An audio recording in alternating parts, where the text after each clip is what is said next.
Astronomers with NASA believe that a rare event will happen in the coming months. And get this, you may be able to actually see it. All right, let's Fox 55's meteorologist David Tillmans. He got the chance to talk with some astronomy experts today. And David, what have you learned about the star?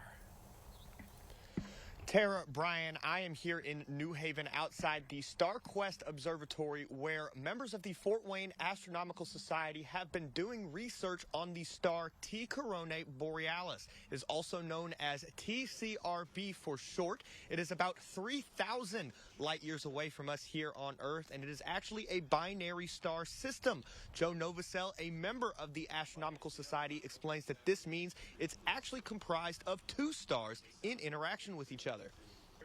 The stars are in fact physically in contact with each other, so it's called a contact binary. One of the stars is a red giant. The other star in the system is a white dwarf. They're very small. White dwarfs are about the size of the Earth, but have the mass of the sun, so their gravitational attraction is very strong. Now, Novosel is also a part of the Society for Applied Spectroscopy, and he has been doing research on TCRB with the organization. They are particularly interested in this star because a nova explosion, which is expected this year, could make TCRB visible to the naked eye. Bill Cook is the lead for NASA's Meteoroid Environment Office, and he explains that the white dwarf star is surrounded by an accretion disk caused by a much cooler red giant ejecting mass onto the surface of the smaller, hotter white dwarf.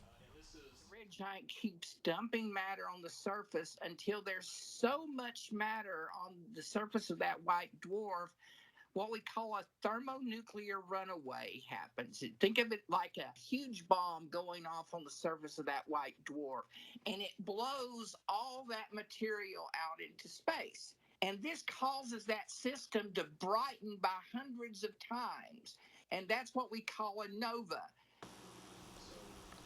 Novosel calls the nova a once-in-a-lifetime experience, and it is expected to explode sometime between now and September, but the timing on that is rather uncertain. And coming up at 6, I will talk more about why that uncertainty exists, and I will also tell you what you can expect once this nova finally explodes. But until then, I am reporting live from New Haven. I'm Fox 55 meteorologist David Tillmans reporting.